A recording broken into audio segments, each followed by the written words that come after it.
Joseph was a shepherd and a son to Jacob, hated amongst brothers and cherished by his father. I gave to him a vision of lordship, and his favor was marked by a coat of many colors. The son was betrayed for silver and was given over to the palace of another land. I blessed his labor and elevated his leadership. When he fled from evil, he once more was cast into bondage. But my favor did not leave him. Joseph interpreted the dreams of his captors, and he was forsaken. Joseph foretold feast and famine, and by my will it came to pass. And Joseph was once again elevated to a place of high power. When those who wronged Joseph came for help, he hid his identity, and they revered his power. He lorded over them, and shame was poured out upon their heads. They returned with the youngest of Jacob, and Joseph revealed himself to them. In his old age, Jacob blessed the sons of Joseph. Through this life, it was I, the God of Abraham and Isaac, who orchestrated the preservation of the line of Jacob and the life of Joseph.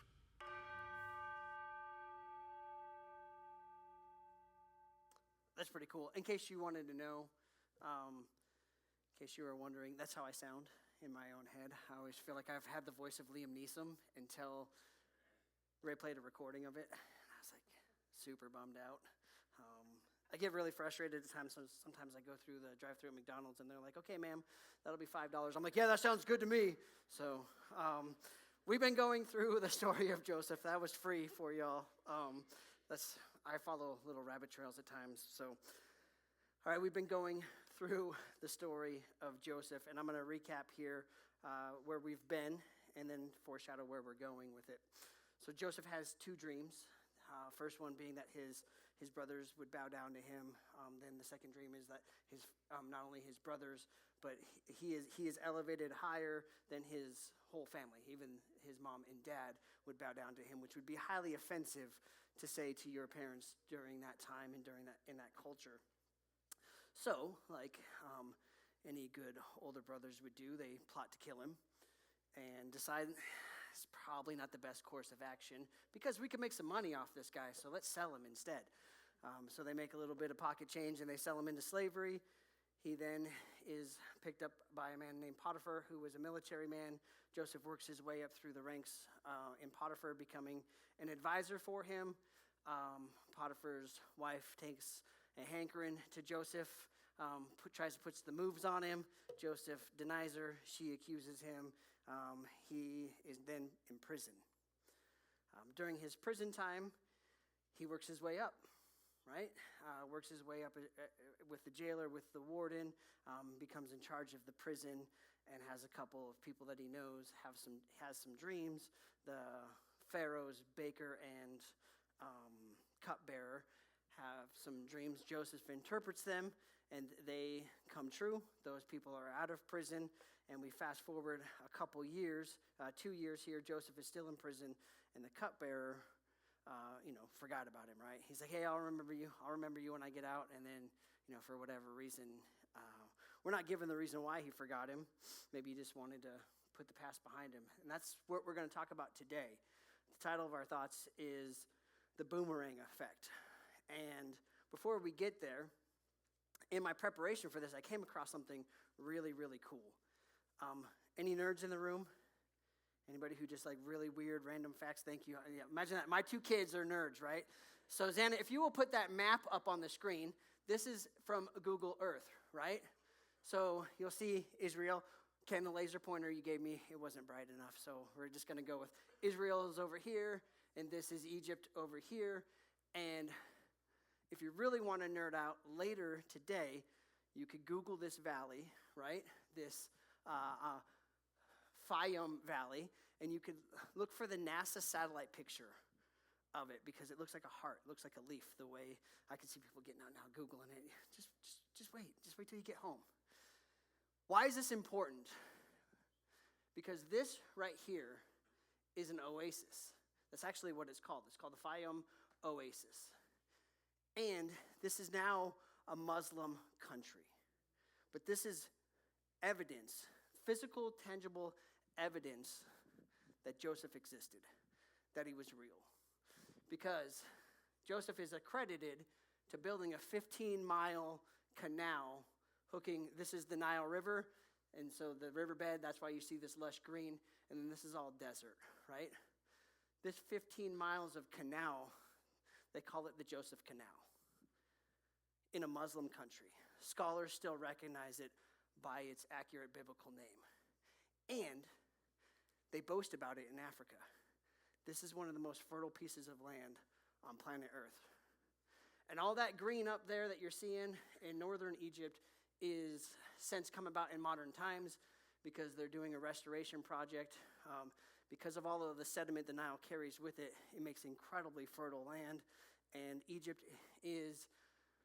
has its eye on becoming the number one producer of produce on planet Earth. So that's why you see now all this big green up there, because they took this guy's idea from 5,000, 6,000 years ago, and they're copying it. So y'all get that for free. That's not even part of the sermon today. I just thought it was really, really cool. So travel with me. We are going to pick up the story because Joseph, all of a sudden, Pharaoh has these dreams, right? And the cup, nobody can interpret them. He's using sorcerers and advisors and spiritual gurus and, the ways of the world to try to figure out what these dreams mean. Pharaoh is, and he can't figure it out. And then I think of Despicable Me, because the cupbearer has this moment where he's like, light bulb, right? And he remembers Joseph rotting in prison. And he's like, I know a guy. I got a guy who can interpret this. So they go get Joseph, and Joseph's, I'm not the interpreter of dreams. My God is what he tells Pharaoh. And he tells him the meaning of the dream, that there will be 7 years of plenty like never seen before, followed by 7 years of famine that will be so bad it will consume the 7 years of plenty as if they never existed. Pharaoh loves Joseph for interpreting this dream and promotes him to being second in command. That's crazy. The story is like up and down, left and right, and there's so many turns, it's hard to follow. Because, he has this dream as a child that he is going to be elevated above his brothers, and then he gets sold into slavery. Then he starts working his way up, and things are going okay for himself. Then this lady makes an accusation against him, and boom, he's rotting in prison. And then, just imagine how dark. I can't even fathom. I don't really think that we could fathom how dark those prisons must have been.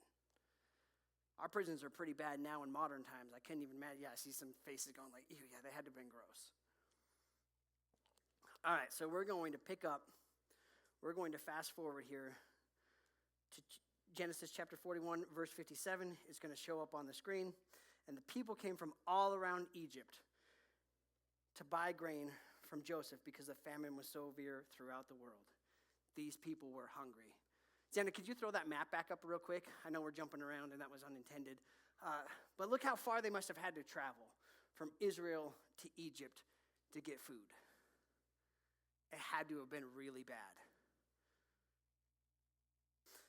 Jacob says to his sons, go to Egypt and get some food because we ain't got none. So the 10 oldest brothers go to Egypt, and he keeps the youngest son with him. And this is where the story gets really, really interesting. We'll pick up at chapter 42, verse 6. Since Joseph was governor of all of Egypt, in charge of selling grain to all the people, it was to him that his brothers came. When they arrived, they bowed before him with their faces to the ground. Remember, that's dream one. God brought it to fruition. Let me ask you, have you ever been in a place where unexpectedly, at the drop of a hat, your past is right there staring at you? You ever ran into someone from your past? An old confrontation, maybe a business partner that business went sour and you split ways, but the way fate works out, you have to go back and do some business with them. Maybe you ran into an ex. For those of us who battle addiction, you might be able to relate. For me, I've been stopped in my tracks a couple times because of addiction, where my drugs of choice have found their way back to me. I remember going through some interns' belongings one time when I worked in a rehab program, and I knew as soon as my hand reached in, I was checking all of his stuff, clearing out his clothes before he came in and started working for us. And I knew as soon as I reached into the pocket, I felt the baggie, and I just knew. I knew what it was. Old habits, right? And just muscle memory, I don't know.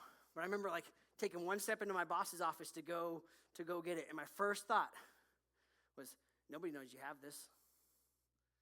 Who's going to know? Fast forward luckily, I passed that test. I did not relapse.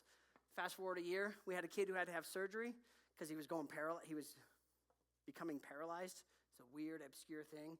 But a bone spur on his neck was cutting off his spinal cord. So he was going to be paralyzed. Yeah, totally random. His painkillers ended up in my office because we made an exception and allowed him to have them. He didn't take them all, and they sat in my office for months. And I could hear them underneath my desk going, Steve. It's so, one day I walked in my boss's office with him, and I threw them on his desk, and I'm like, can we destroy these, get rid of them? And he's like, I don't even know we still have them. I'm like, I know, and that's the problem. Nobody knew about them but me, right? So that's two instances where my past has come back. Another one stopped me stone cold in my tracks. It was the year 2001. Let me clarify that. I just got out of basic training. So 9/11 happened while I was in basic training.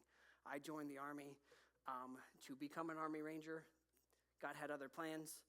So I'm in infantry school when the towers fell, and we're going to war. And I was like, man, I feel like this escalated really quickly.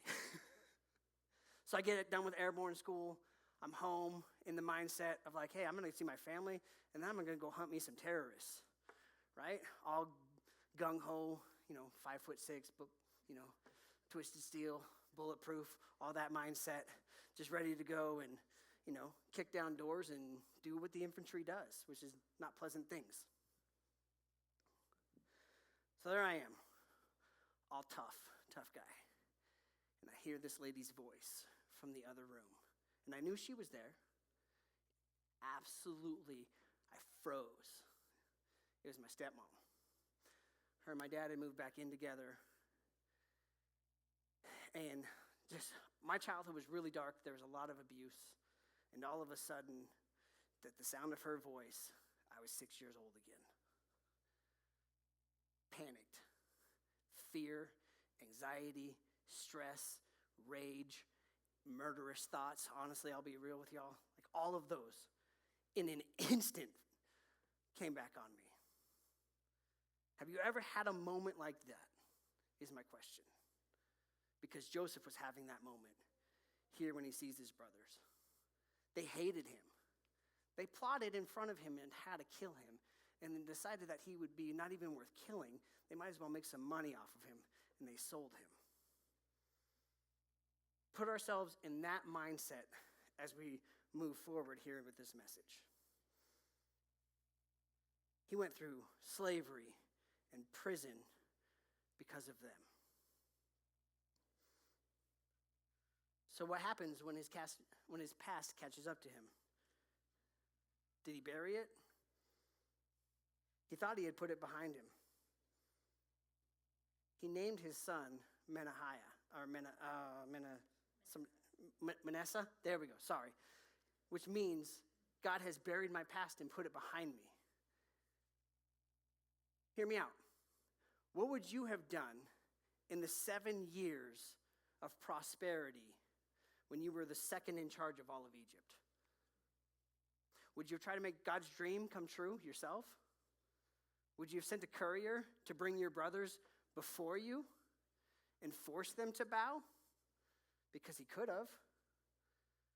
But he was so beyond that and ready to just, I don't know what his motives were, but he doesn't do it. I don't want to say what Joseph's motives were, but he forgoes that. I guarantee you, I know my motives. I would have brought my brothers before me, and I probably would have put them in prison. I'd have been like, here's a taste of your own medicine, right? And that leads us to point number one. What goes around comes around. And that's the boomerang effect. And as we move forward today, we're going to look at this from three perspectives. We're going to look at Joseph's perspective, we're going to look at the brother's perspective, and then we're going to look at God's perspective. So we picked the story up. We are only going to gloss over chapter 42. I want to make that crystal clear. I encourage you to go read the entire chapter yourself because we know that Sunday's not enough, right? So don't just take my word for it. Go and read the scriptures and let God speak to you as well as you read them. So travel with me. We're going back. Genesis 42, verse 8. Although Joseph recognized his brothers, they did not recognize him. And he remembered the dream he had about them many years before. And he said to them, you are spies. You have come to see how vulnerable our land has become. Joseph didn't trust them. And this is the part that I related to in regards to my family. I'm the youngest of 5 brothers. I have trust issues with my brothers because my room was at the end of the hallway, meaning I had to go past all of their rooms. So sometimes it was like running through the gauntlet of getting beat up and, pushed around and all that kind of stuff. I was the runt too, by the way. It's hard to believe, but at one point I was like, 20 years old and 100 pounds.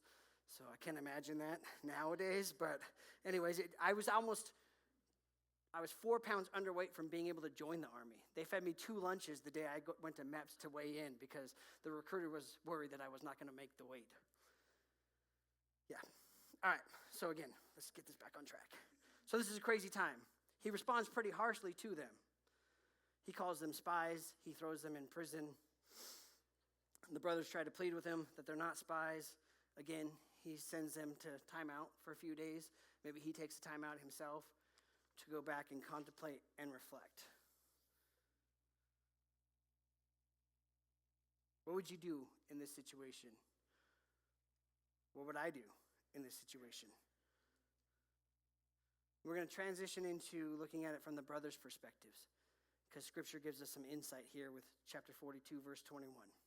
Speaking amongst themselves, they said, clearly we are being punished for what we had done to Joseph long ago. We saw his anguish when he pleaded for his life, but we wouldn't listen, and that's why we are in trouble. In fact, Reuben speaks out and tells them, I told you guys not to do this. I knew this was a bad idea, right? Hindsight's always 20/20. I said it. Y'all didn't listen.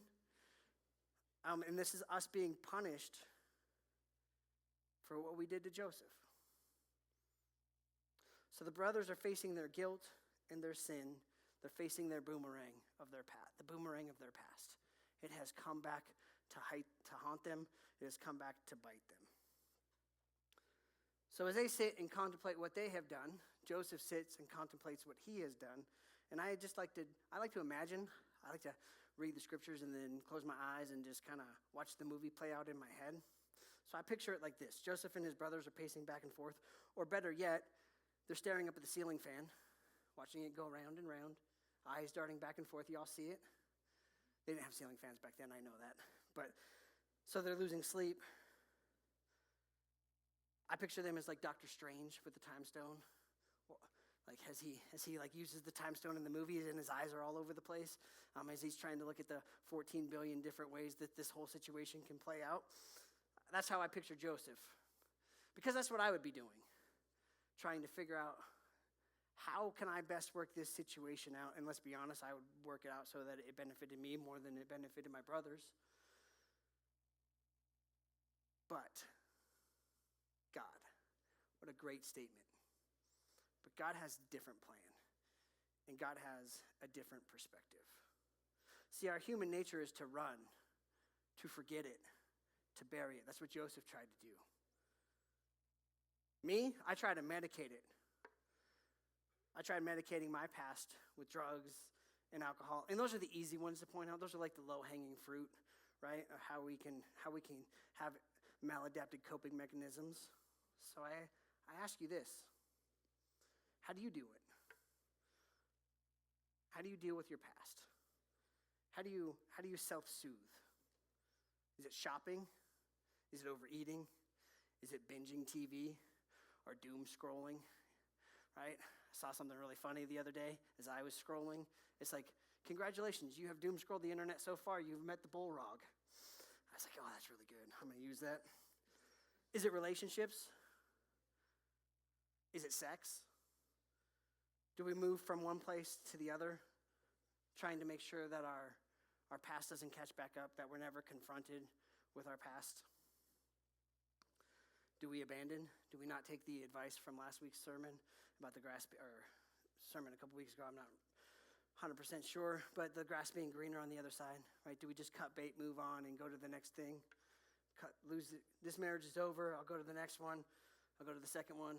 I'll go to the third one, fourth, fifth, sixth, seventh, eighth, ninth. I've heard this great piece of advice one time. Said if you've been married 9 times, it might be you.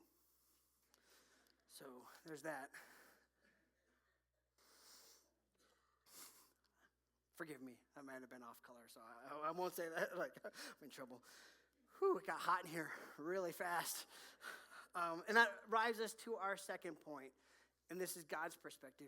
He can redeem any situation. God redeems this situation.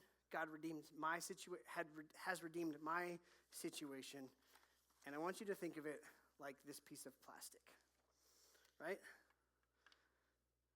What is this piece of plastic? It's a card. What is it? Is it worth anything? What if I told you that it was a gift card? Does that make it worth something? I don't know. I'm gonna throw this out, okay? I'm gonna throw this out. So somebody random is gonna get it. I'm not gonna try to. I'm just gonna blindly do it. There we go. So whoever gets that card can redeem it this week and find out what its value is. It has not been redeemed. I did not give a gift card with no money to send somebody on a wild goose chase, all right?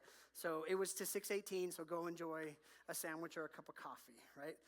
And that is how God works. He takes the situation that we see something that may not have any value. That gift card may have no value to somebody who doesn't even drink coffee. To somebody else, she might get mugged in the parking lot. So watch out for it. This lady right here might mug you, so watch out, because she's a coffee addict.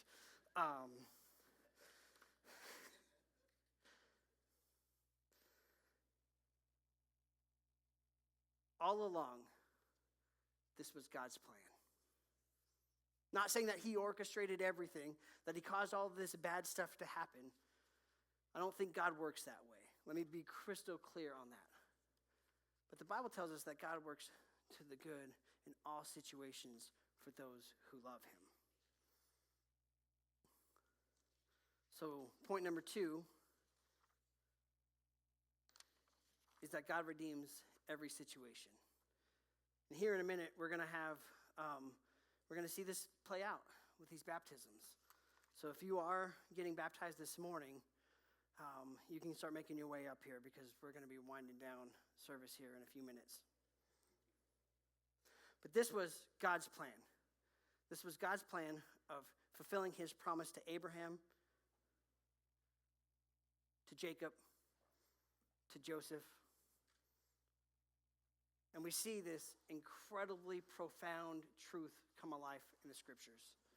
And that is this, that God can take us from disaster to deliverance. Brenda, if you want to come on up here.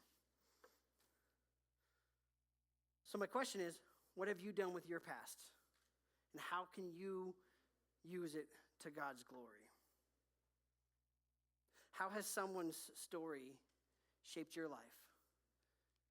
How has your life shaped someone else's story? This question I'll contemplate on is really profound for me, because it's my story. When I was 15 years old, I struggled with suicidal ideations and a couple suicide attempts.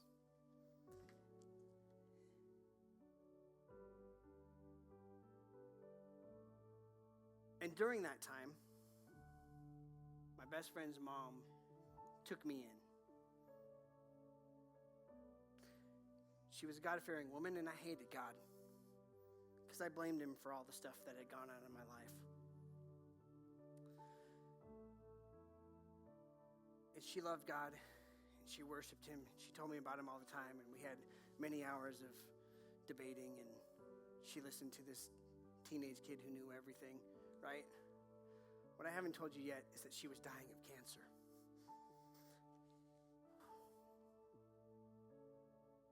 Dang it. This was her 7th battle. She had 12 tumors. And after I got out of the hospital, after attempting to take my life, she called me out. She said, "You make me really angry because here I am fighting for my life and you're throwing yours away." I offered her to trade.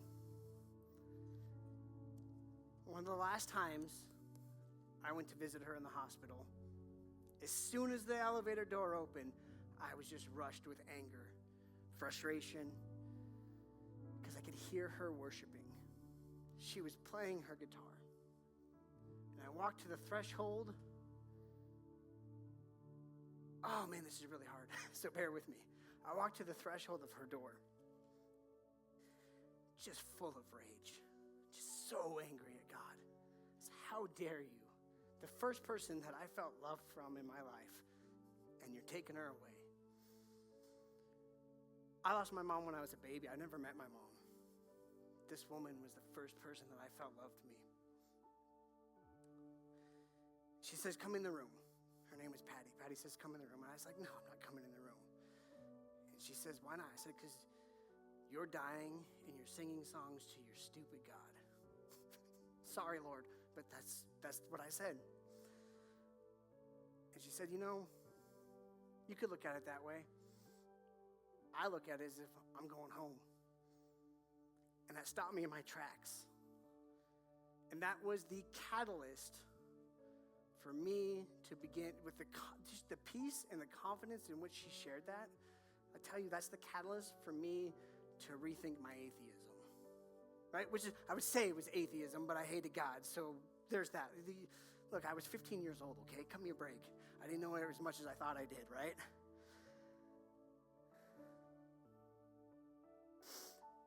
So here's the cool thing. In my life, in my testimony, what started off as disaster of abuse and trauma and addiction, right? You can track addiction as far back as I've been able to do my genealogy. Alcoholism is there. Disaster, disaster, disaster. But then God shows up. And he redeems my life. And he becomes my Savior. And I turn my life over to him. And just like Joseph, I can see God's redemptive work not only in my life, but in the life of my family. Because my kids are not growing up in a family that's addicted. Like, that cycle has been broken. And that's what happens here. That's what Joseph did for his brothers and for his family. So as the story wraps up and as the story ends, he accuses them of being spies. He makes them jump through some hoops to prove that they're not, who they say they are. He's testing them to see if they had changed because he's worried and stressed about, here his brothers are going to come back and wreck his life again and destroy everything because of their jealousy. So he makes them jump through some hoops. And he sees difference in them. And then his second dream comes to fruition. Again, it's important to note, Joseph doesn't make this happen. He doesn't tell them, "Go get dad. Come and bow before me." He doesn't, manipulate the system now that he knows his brothers are alive and sends people from Egypt to go and summon his father and his other brother and his mom and bring that and force that dream to happen, he lets God work. I think there's a sermon right there, right? If we just get out of the way and let God do what God's going to do, like, what would our lives look like? What would our church look like, right? That's where, so this whole entire time, each sermon that we're looking at, going through the Jesus story, we're looking, where is Jesus in this? Because that's what it's all about. Do you see it? Do you see Jesus at work here in this story? Joseph was punished. And he brought about the redemption of his family. Do you see it? Jesus was punished, and he brings about our redemption. And as we move into our time of baptisms, there's two beautiful things that I'm caught off guard by this morning. One was the "It Is Well With My Soul" song. I didn't know we were singing that, but how poignant is that song as you sit and contemplate Joseph's story, as I sit and contemplate my story. When I'm going through times of trial and tribulation, can I sing that and say, it's going to be well with my soul because I know you're at work here, Lord. And again, as we move into our time of baptism, this is about people coming into contact with their past, admitting their need for a Savior, right? And being redeemed and now walking in obedience. So can we celebrate that? Can we celebrate that, church? So thank you all for listening to me today. I'm going to pass it over to Pastor Ken.